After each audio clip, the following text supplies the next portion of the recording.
वो मतलब जैसे और थोड़ा जूमिंग और थोड़ा अंदर जा रहा है, डेप्थ में जा रहा है, ठीक है। हमने पढ़ा था 1 volume react with 1 volume, 1 mole react with 1 मोल और 2 मोल, ये सब तो हमने बहुत कुछ पढ़ा था, ठीक है ना। बट अभी यस मैम। थोड़ा और डेप्थ में जाते हैं कि अब जैसे वाटर का ही देख लो, H2O जो है, ठीक है। इसको भी छोड़ो, मुझे ये बताओ, एसिड बेस रिएक्शन तो काफी पॉपुलर है, तुम लोग को पता है सब। उसमें होता क्या है, H प्लस, अगर 1 H प्लस है तो कितने OH माइनस से रिएक्ट करेगा? 1 OH माइनस से। ठीक है। Yes ma'am. तो अभी यहाँ पे मोल रिएक्शन बैलेंस कुछ भी नहीं चाहिए ना, जब तुम ये चीज समझ गए कि अगर एक H प्लस है तो हमेशा 1 OH माइनस से ही रिएक्ट करेगा, ठीक है। Yes ma'am. तो मुझे बताओ कि अगर तुम्हारे पास H2SO4 है, H2SO4, ठीक है, तो 1 मोल H2SO4, ठीक है, या फिर ऐसे समझो कि यस मैम। NaOH, ठीक है, ये क्या है, बेस है। Yes ma'am. NaOH अगर HCl से रिएक्ट कर रहा है तो यहाँ से एक 1 OH माइनस एंड एक OH प्लस, यस मैम। तो H plus and OH minus, ठीक है। सो ये वाटर बना देगा प्रोडक्ट साइड में। जो रिएक्शन हो रहा है वो एक H प्लस और एक OH माइनस का रिएक्शन हो रहा है, ठीक है। तो हम ये तो नहीं यस मैम। बोलेंगे, ये तो नहीं बोलेंगे ना कि 1 मोल ऑफ H2SO4 अगर हम लेते हैं बेस के साथ, ठीक है, समझो यहाँ पे तो एक ही H प्लस चाहिए अगर हम ये दोनों का यस रिएक्शन, मैम। तो ये तो 1 मोल और ये भी 1 मोल, बट यहाँ पे 1 मोल से यस रिएक्शन मैम। करेगा ना, 1/2 मोल, हाफ मोल से रिएक्ट करेगा ना, क्योंकि इसको तो एक ही H प्लस चाहिए, यहाँ पे 2 H प्लस देगा ये, यस मैम। ठीक है। तो यही है इक्विवेलेंट का कॉन्सेप्ट। अब यहाँ पे एसिड है तो एसिड में H प्लस, जो H प्लस आयन जो फॉर्निश करता है उसको हम बोलते हैं बेसिसिटी। HCl की बेसिसिटी 1 है, ठीक है। Yes ma'am. H2O4 की बेसिसिटी, बेसिसिटी पता है ना कितना H प्लस वो फर्निश कर रहा है। Yes ma'am. H2SO4 की बेसिसिटी है 2, इसी को बोलते हैं 2। N फैक्टर, ठीक है। N फैक्टर या Z भी बोलते हैं, ठीक है। तो एसिड के लिए जो उसकी बेसिसिटी है वही N फैक्टर है, और बेस के लिए भी बोल यस मैम। सकते हैं, बेस के लिए क्या होगी, जो OH माइनस है जिसको हम क्या बोलते हैं, एसिडिटी बोलते हैं ना, बेस की यस एसिडिटी, मैम। एसिड की बेसिसिटी, ठीक है। तो एसिड एंड बेस के लिए जो N फैक्टर वो क्या है, कितना H प्लस दे रहा है और कितना OH माइनस दे रहा है, ठीक है। तो इसको यस मैम। नोट करो equivalent concept, 1 H plus always react with 1 OH minus,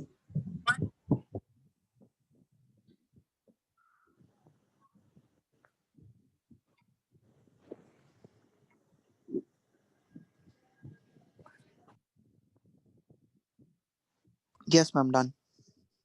so one equivalent of an acid gives 1 H plus, ठीक है। अभी हम अगर HCl के लिए देख रहे हैं, HCl H2SO4 and H3PO4, ठीक है। तो यहाँ पे इसकी बेसिसिटी कितनी हो जाएगी, मतलब ये कितना H प्लस देगा, 1, एन फैक्टर क्या है, 1। एन, ठीक है। यहाँ पे एन फैक्टर क्या 1। होगा, 2। 2, ठीक है। और यहाँ पे 3। 3, बट ये काफी इंटरेस्टिंग है। ये फॉस्फोरस का जो एसिड है ना वो काफी इंटरेस्टिंग है। H3PO3 भी होता है, H3PO2 भी होता है, सबकी बेसिसिटी अलग अलग है। ठीक है, तो इसका हम स्ट्रक्चर देखेंगे थोड़ी देर में। तो अभी ये तो नहीं बोलेंगे, अब तो हम नहीं बोल सकते हैं कि 1 mole of acid react with 1 mole of base. अब हम क्या बोलेंगे, हमको क्या पता चला है, 1 equivalent of an acid always react with 1 equivalent of base। Base. ठीक है, Yes, ma'am. ठीक है, तो इसको नोट कर लो। वैलेंसी फैक्टर समझ में आई? Yes, ma'am. But valency factor सिर्फ एसिड बेस तो नहीं है ना, हमारे पास जो भी कंपाउंड्स है एसिड बेस भी है, तो एसिड बेस का तो कॉन्सेप्ट क्लियर हो गया। ठीक है, उसके बाद अगर आयंस है तो जितने उनके ऊपर चार्ज है वही उसका एन फैक्टर होगा। Yes, ma'am. जो उसके ऊपर चार्ज है वही उसका एन फैक्टर होगा। जैसे मान लो कि सल्फेट आयन है SO4 2 माइनस, इसका जो चार्ज है ये इसका वैलेंसी फैक्टर होगा। सॉल्ट का भी देखेंगे,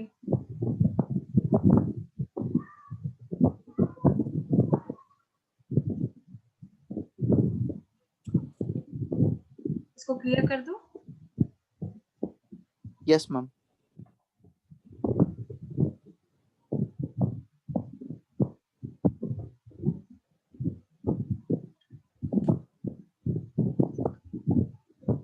So 1 equivalent of H2SO4 is equal to half mole of H2SO4। बोल सकते हैं जैसे मैंने पहले बताया है कि half mole of H2SO4 will react with 1 mole of NaOH, जैसे मैंने बताया, जस्ट एग्जांपल दिया था।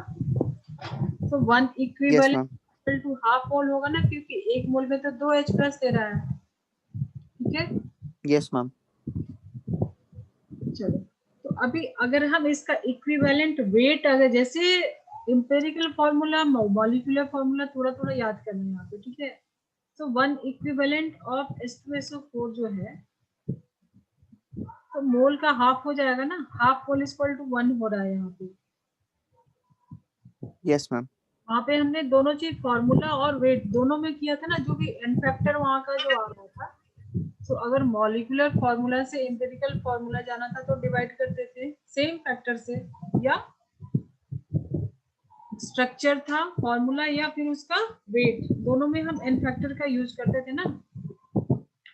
तो इक्विवेलेंट वेट कैसे निकालेंगे, equivalent weight is equal to molecular weight upon factor N. अब यहाँ पे कैलकुलेट करो H2SO4 का, कैलकुलेट करोगे तो कितना आएगा, 32 एंड सल्फर का 32, और इसका कितना हो जाएगा 48, 4 इंटू 16 और 2, कितना हो रहा है ये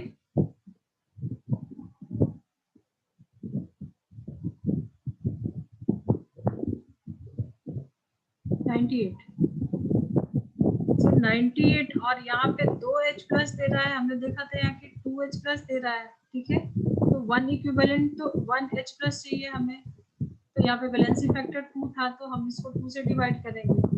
तो equivalent of H2SO4 1 equivalent wait कितना हो जाएगा, यहाँ पे 49 ग्राम हो जाएगा।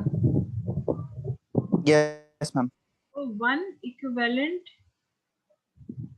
Wait of H2SO4 is equal to 49 gram. ठीक है, तो इक्विवेलेंट वेट निकालने के लिए क्या फॉर्मूला यूज करेंगे, molecular weight upon N factor. N factor acid base है तो H plus and OH minus के अकॉर्डिंग निकालेंगे जो उसका एन फैक्टर है एसिडिटी एंड बेसिसिटी से। क्लियर है ना? जैसे मान लो तुम्हारे पास ऑक्सैलिक एसिड का दिया है, अगर C2H2O4 COOH होल प्लस, ठीक है, ये है हमारा ऑक्सैलिक एसिड। ठीक है, तो जो तुम इसका मॉलिक्यूलर वेट कैलकुलेट करोगे तो इसका स्ट्रक्चर देखो, इसमें 2H प्लस और ऑक्सीजन हाइड्रोजन जब साथ में रहते हैं तो ये जो हाइड्रोजन होता है आगे स्ट्रक्चर में देखेंगे ये एसिडिक हाइड्रोजन होता है। क्यों? क्योंकि इलेक्ट्रोनेगेटिविटी डिफरेंस है दोनों के बीच में, तो यहाँ से H प्लस जब तुम वाटर में डालोगे तो यहाँ से H प्लस निकलेगा। तो इसकी बेसिसिटी होगी 2H प्लस देगा, ठीक है। और जब इसका मॉलिक्यूलर वेट कैलकुलेट करोगे तो कुछ 90 ग्राम समझो आ रहा है, कैलकुलेट करके देख लेना राइट है क्या, ठीक है। तो इसका इक्विवेलेंट वेट कैसे निकालोगे? मॉलिक्यूलर वेट अपॉन इसका वैलेंसी फैक्टर होगा 2, तो हो जाएगा 90 डिवाइडेड बाई 2 45 ग्राम पर इक्विवेलेंट। ग्राम पर मोल था, ये इक्विवेलेंट तो ग्राम पर इक्विवेलेंट, ठीक है। चलो जरा कैलकुलेट करो, एक क्वेश्चन करो। ये हो गया ना, लिख लो इसको। yes ma'am done एक क्वेश्चन सॉल्व करो। Calculate the total number of equivalents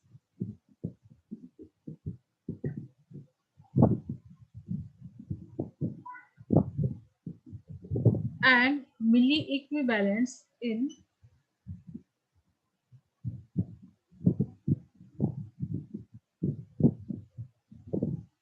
800 gram NaOH,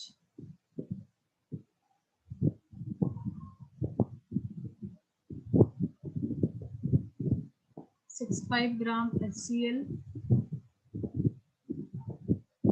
0.49 gram H2SO4 and 7.4 gram CaOH voltages। तो इक्विवेलेंट वेट कैसे निकालोगे? Molecular mass upon molecular mass divided by N factor. n तो यहाँ पे N factor क्या होगा? NaOH में OH माइनस एक ही रहेगा, ठीक है। yes ma'am एन फैक्टर 1 रहेगा। गिवन मास कितना है? 800, है ना। और इसका गिवन मास अपन मोलर मास जैसे नंबर ऑफ मोल्स निकालते थे, ठीक है।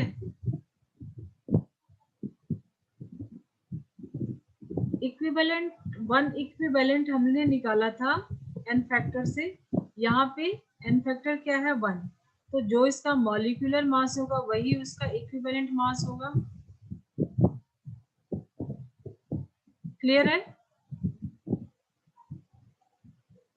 40 अपॉन 1 इक्वल टू 1 इक्विवेलेंट होता ना। सो यहाँ पे yes ma'am molecular weight is equal to equivalent weight, ठीक है। यही मैं बोल रही थी, ठीक है ना।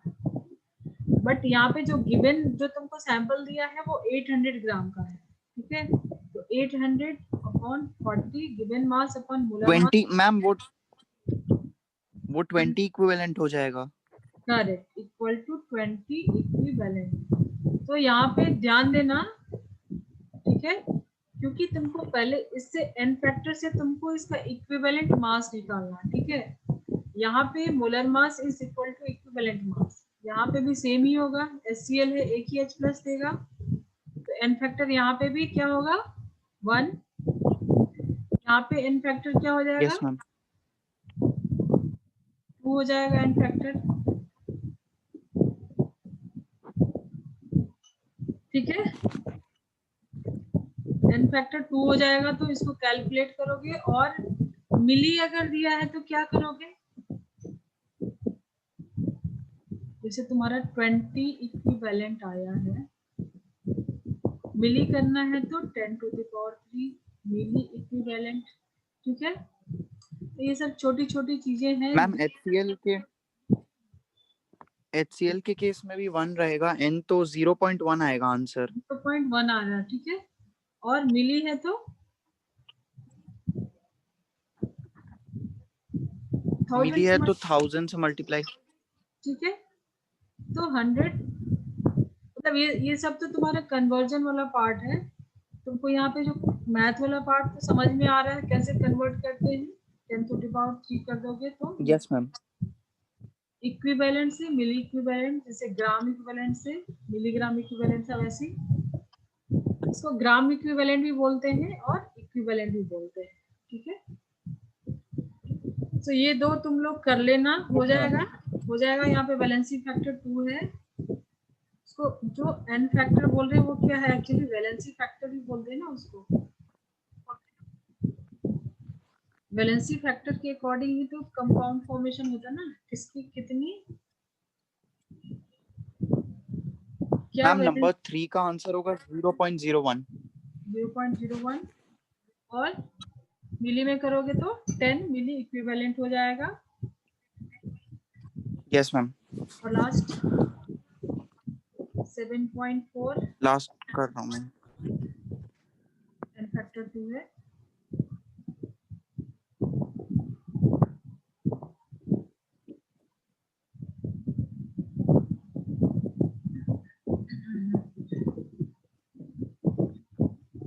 जीरो 0.2। ठीक है, और क्वेश्चन में क्या निकालना यस था, मैम। यही कैलकुलेट करना था ना। Yes ma'am.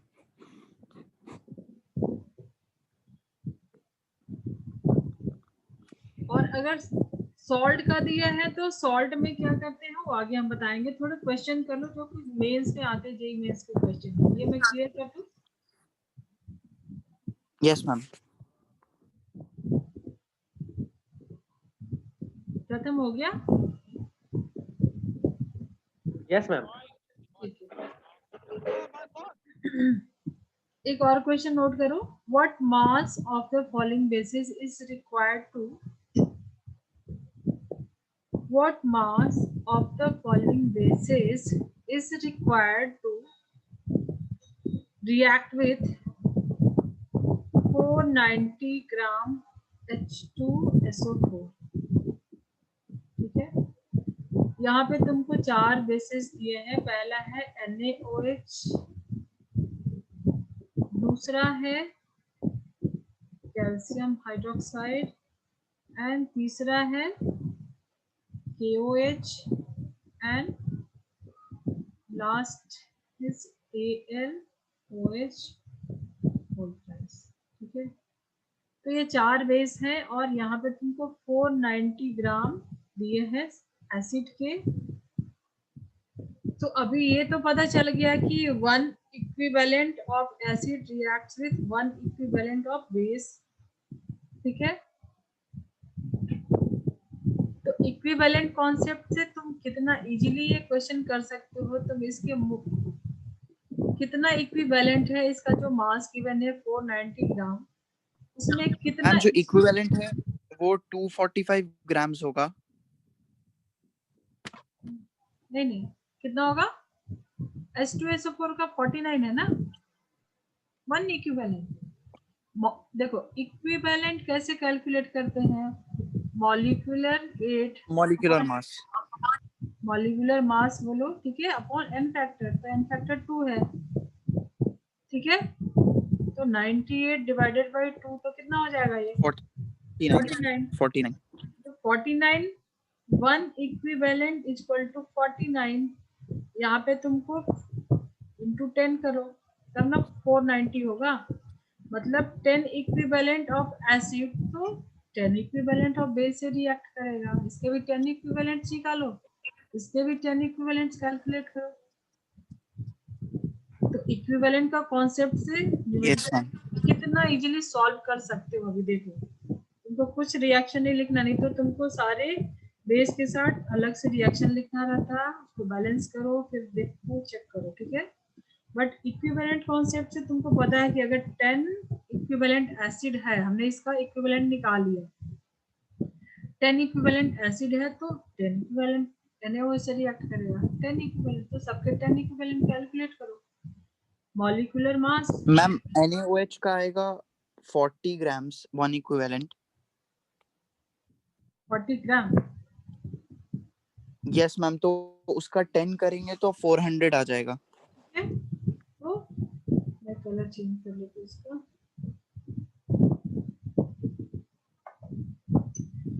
सो NaOH का 400 ग्राम दोनों का आया क्या? Yes ma'am. ठीक है ना, सब क्लियर? Yes. समझ में आ रहा है ना ये concept? Yes yes ma'am.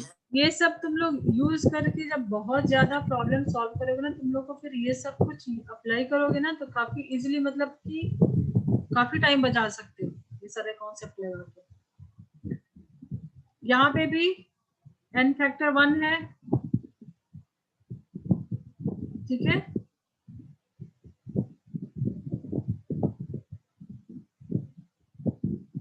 Calculate करो इसका।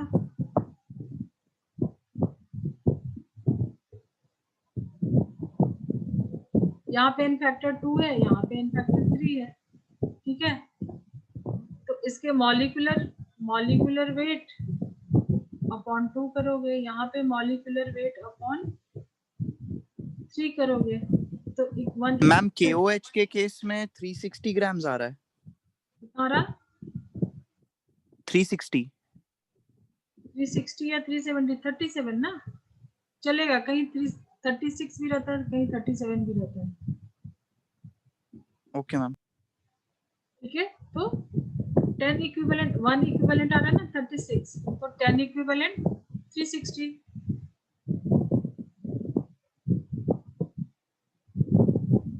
ठीक है।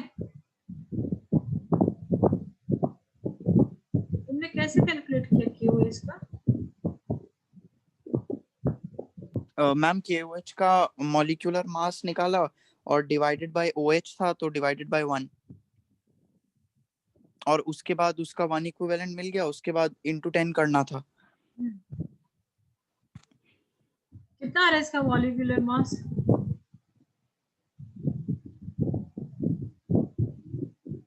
हम 36 आ रहा है। ठीक है, इसका कैलकुलेट करो। मतलब यहाँ पे तो तुमको सिंपल कैलकुलेशन है, जो इसका मॉलिक्यूलर वेट है वही उसका इक्विवेलेंट वेट होगा। 1 इक्विवेलेंट आ गया, उसमें सिंपल ऐड कर दो 0, 10 इक्विवेलेंट निकालना है। इसको भी कैलकुलेट करोगे, यहाँ पे क्या होगा, इसका मोलर मास अपॉन 2 करोगे तो जितना 1 इक्विवेलेंट आएगा उसमें भी 0 ऐड करोगे, मतलब 10 इक्विवेलेंट। यहाँ पे मॉलिक्यूलर वेट अपॉन 3, तो 1 इक्विवेलेंट आएगा, उसको 10 इक्विवेलेंट करोगे, सिंपल है, ठीक है। मैम CaOH होल्ड वाइज का 270 आ रहा है। 270,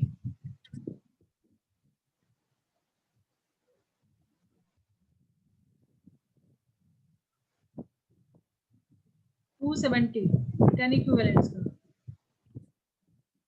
यस मैम। ठीक है। तो ये तो सिंपल कैलकुलेशन है, तुम कर लोगे। यहाँ पे समझने वाली पार्ट क्या थी कि फॉर्मूला कैसे इक्विवेलेंट वेट कैलकुलेट करते हैं, molecular weight upon n factor, ठीक है।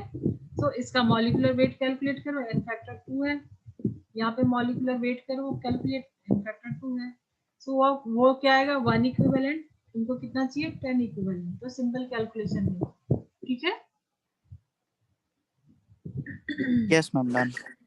चलो अब एक थोड़ा बड़ा सा अच्छा सा क्वेश्चन लेते हैं, इसको क्लियर करो। Yes ma'am.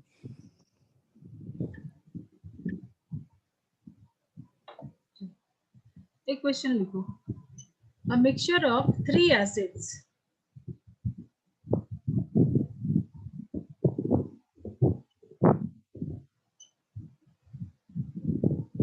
3.65 gram of HCl, 4.9 gram of H2SO4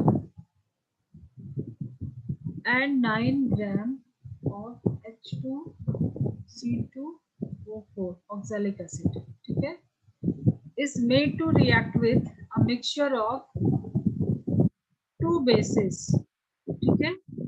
ये हमारा क्या है पार्ट, अभी तो पता चल गया कि जितना एसिड होगा, जितना इक्विवेलेंट ऑफ एसिड होगा, उतना ही इक्विवेलेंट ऑफ बेस रिक्वायर्ड होगा, ठीक है, टू रिएक्ट कंप्लीटली, मतलब पूरा न्यूट्रलाइज करने के लिए।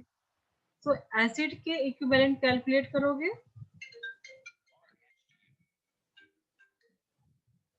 ठीक है। लिखा a mixture of 3 acids, 3.65 gram of HCl, 4.9 gram of H2SO4 and 9 gram of H2C2O4 is made to react with a mixture of two bases, 8 gram of NaOH and W gram of CaOH whole plus.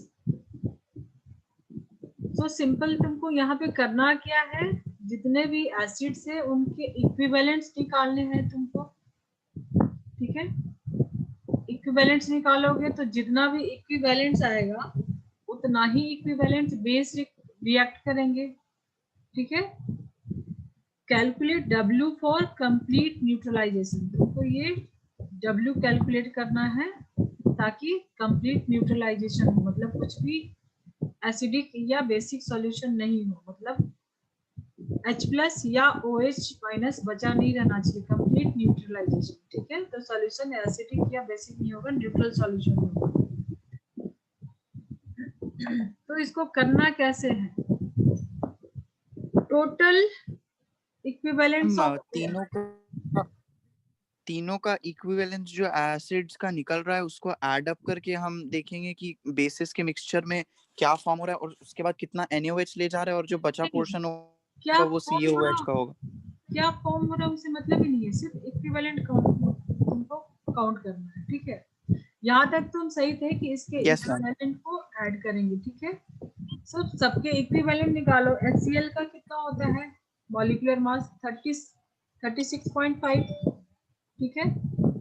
Yes ma'am 36.5 और given कितना है 3.65, तो ये तुमको हो रहा है 3.65 approximate 0.1 equivalent हो रहा है।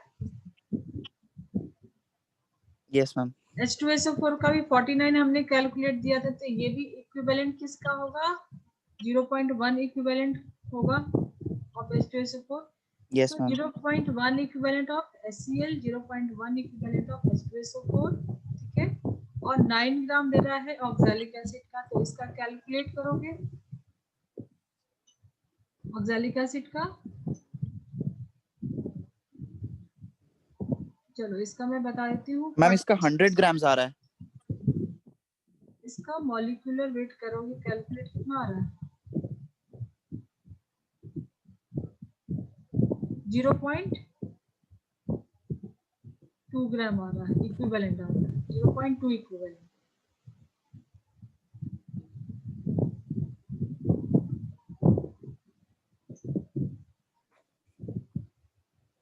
ठीक है, यस मैम 0.2, ठीक है ना। तो ये सब ऐड करोगे तो कितना एसिड का टोटल इक्विवेलेंट कितना हो गया 0.4 हुआ। Yes ma'am. तो बेस के भी जो बेसेस हैं दो, उनके भी 0.4 इक्विवेलेंट ही रिक्वायर्ड होंगे ना, ठीक है। Yes ma'am.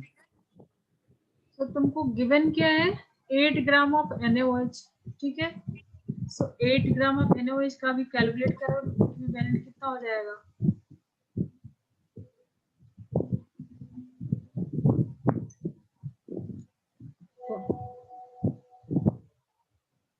0.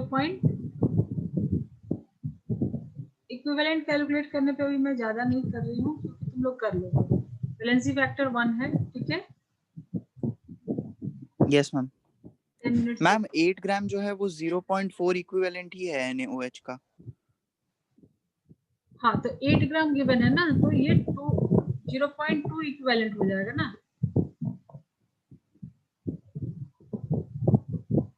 Yes ma'am. 0.4 में से 0.2 ये हो गया, तो कैल्शियम हाइड्रोक्साइड का भी 0.2 इक्विवेलेंट होगा। तो इसको हम कैलकुलेट करेंगे तो बेस भी हमारा 0.4 होगा, ठीक है। ठीक है ना। तो यहाँ तक समझ में आई, हमने एसिड के इक्विवेलेंट निकाले और उसको ऐड किए तो हमको 0.4 इक्विवेलेंट आया। एंड बेस के जब ये कैलकुलेट किए तो इक्विवेलेंट तो इसका आ गया। हमको क्या पूछ रहा है W पूछ रहा है ना, वेट पूछ रहा है ना, ठीक है। इसका वेट 10.8 ग्राम 10.8 ग्राम। किसका वेट निकाले हो? किसका पूछ रहा है? CaOH whole twice. कैसे निकालो? CaOH होल ट्वाइस मैम उसका 1 इक्विवेलेंट तो 27 ग्राम होगा, तो उसका 0.4 हमसे पूछा था, तो उससे मल्टीप्लाई कर देंगे तो 10.8 आएगा। नहीं, तुमको इसका निकालना है ना, CaOH होल ट्वाइस का वेट निकालना है। तो इसका वेट मतलब हमको वेट नहीं पता है, ये हमको पता है कि 0.2 है, ठीक है। इक्विवेलेंट कितना है इसका? 0.2। Weight upon 0.2 given weight upon molecular weight, ठीक है। Yes ma'am. ठीक है, तो इक्विवेलेंट अभी हमारे पास आ गया 0.2 और CaOH का 37।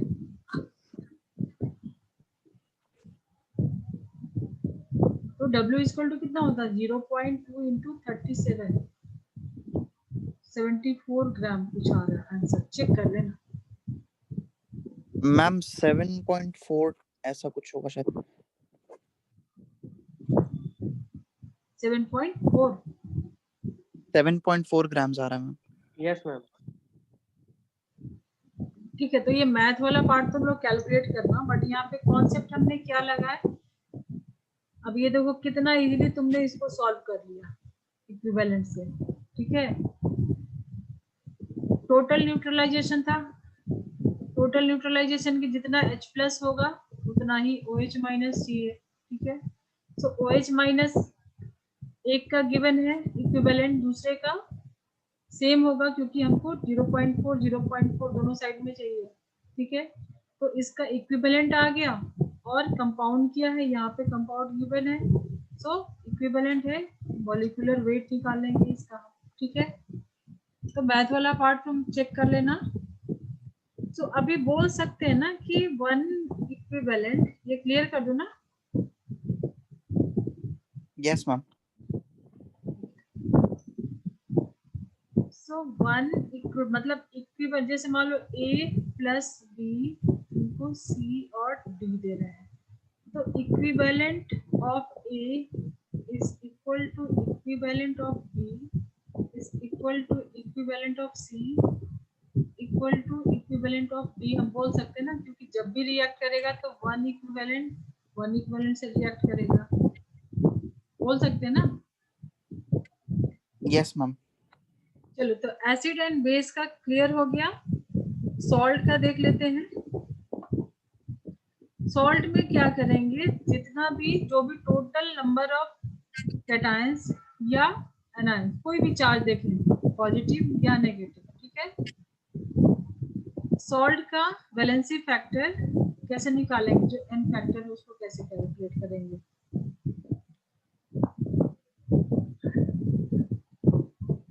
टोटल नंबर ऑफ पॉजिटिव और सेम ही रहेगा ना, न्यूट्रल रहेगा तो, या नेगेटिव चार्ज, ठीक है। जैसे मान लो हमने सॉल्ट लिया है Na2SO4, ठीक है। तो यहाँ पे या तो तुम कैटायन कर लो या फिर Na1 कर लो, ठीक है। तो Na प्लस कितना होगा यहाँ पे? Na2 है तो Na 2 होगा, या फिर सल्फेट का क्या होगा? 2 माइनस होगा, 2 माइनस, ठीक है। तभी ये Na प्लस और Na प्लस मैंने पहले भी एक बार बताया था, ठीक है। तो या तो टोटल पॉजिटिव चार्ज या टोटल नेगेटिव चार्ज। तो इस कंपाउंड के लिए, सॉल्ट के लिए इसका वैलेंसी फैक्टर क्या होगा? 2 होगा। 2 पॉजिटिव या 2 नेगेटिव, यही इसका चार्ज है ना। तो यहाँ पे N इक्वल टू क्या हो जाएगा? 2। अभी AlCl3 में क्या होगा? AlCl3 में वैलेंसी फैक्टर क्या है? AlCl3 में एल्यूमिनियम 3 प्लस होता है एंड Cl 1 माइनस होता है, ठीक है। Yes ma'am.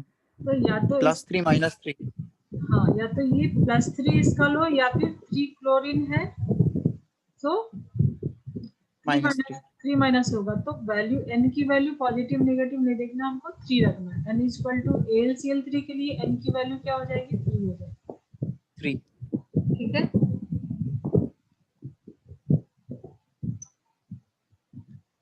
कोई बड़ा सा भी अगर सॉल्ट लेते हो, जैसे मान लो हमने लिया, ये लिख लिया ना, यस मैम। इसे है C2O4Na2, ठीक है, या एक लिया NaHCO3। तो यहाँ पे भी क्या है, ये Na2 प्लस जो है ना, 2 सोडियम Na2 प्लस, ठीक है,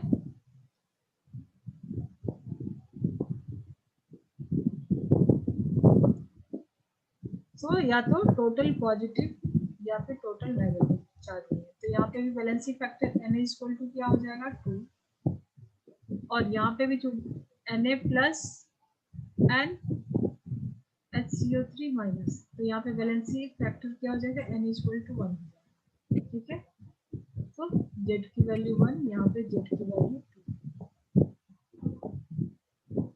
तो हमारा नॉर्मेलिटी अभी रह गया है, चलो एक एसिड का स्ट्रक्चर देख लेते हैं। फॉस्फोरस की जो एसिड है, एसिड ऑफ फॉस्फोरस, उसके जो स्ट्रक्चर हैं, जैसे H3PO4, ज्यादा कुछ आज नहीं हो पाएगा, नॉर्मेलिटी हमारा फिर से रह गया। इसका मॉलिक्यूलर वेट है 98 and H3PO3 molecular weight 82 and H3PO2 इसका मॉलिक्यूलर वेट है 60। ठीक है, तो इसके स्ट्रक्चर देखो, यहाँ पे जो फॉस्फोरस है, एक तो ऑक्सीजन डबल बॉन्ड रहेगा और ये OH। ठीक है, तो यहाँ पे जो भी ऑक्सीजन हाइड्रोजन का जो बॉन्ड होता है ना, ये पोलर बॉन्ड होता है। ठीक है, तुम लोगों ने केमिकल बॉन्डिंग अभी नहीं किया है ना? ठीक है, तो ये पोलर बॉन्ड है, किया है, शुरू किया। ओके, तो इसकी इलेक्ट्रोनेगेटिविटी जो डिफरेंस है वो ज्यादा है, ये 2.1 होता है, इसका होता है 3.5। ठीक है ना, तो ये पोलर बॉन्ड है, यहाँ से जो हाइड्रोजन है वो पानी में डिसॉल्व, मतलब फर्निश करता है H+, ये एसिडिक हाइड्रोजन है। ठीक है, तो यहाँ से 3 हाइड्रोजन तुमको निकलेंगे, तो इसके लिए जेड फैक्टर कितना हो जाएगा? 3।